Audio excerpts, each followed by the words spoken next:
I found myself in this lovely bar called Bearings in Awakuni. Awakuni again is a place which has a childhood connection to me. This is where my family from and I grew up with.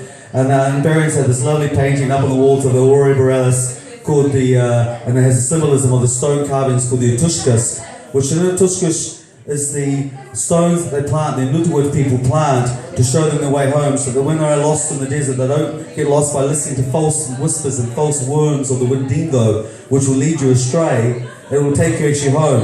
And I have a poem about that, but I won't read it right now, because I'm not sure, I don't think it's quite the right mood right now. So instead I'm going to tell you about the importance of poetry. The creed of the poets, the Dead Poets Society. Boys, we don't read and write poetry because it's cute.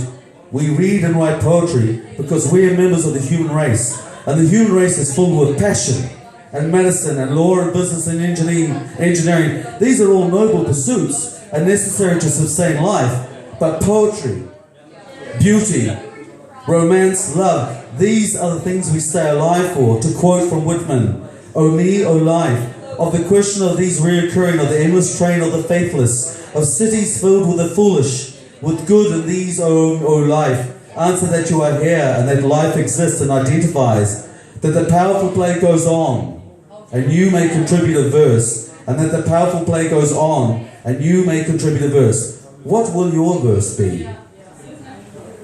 And this is my very last poem for you for the night. Actually, it's my second last. No, I'll make it my last poem. You can read the book.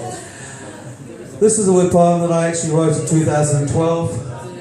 And this is a kind of, I guess, the point before I read this poem is, sometimes bad things actually happen to you, and you can very easily feel sorry for yourself. But, it doesn't matter whether you're witnessing the lightning storm or a storm. Even in chaos comes beauty if you actually pay attention to it. So this is my poem called "The Way It Is." Written July 6, 2012 at 12:25 a.m. I'm sitting in a strange office, listening to the Rembrandts. Outside the night is all quiet. I imagine a ship passing silently at sea off the coast, while on the other side of the globe, a dog sits waiting for a car and the sound of familiar tires as rain slaps against the window. In a cabin, an air hostess dims the lights as a woman brushes her hair with her hand unconsciously.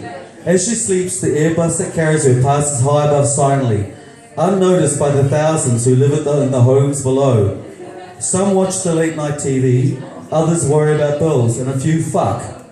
Meanwhile, a cat has just slipped over the fence, setting out to hunt.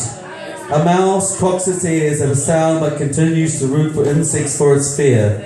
The only one constant in all of this being that somewhere a sun is rising, as somewhere a moon goes down on this particular little blue and green speck in the middle of nowhere particular, special perhaps but for the fact that it is teeming with life and the living. Though all too often, like the mouse, we are so consumed with our own existence, we fail to notice the magic right in front of us. I guess that's just the way it is. I'm Ben Vidgen, this is my book, Ben's New Zealand. Thank you very much. We've got more Catharticus coming up. They're going to play a tune and then we're going to alternate and allow other people to come through.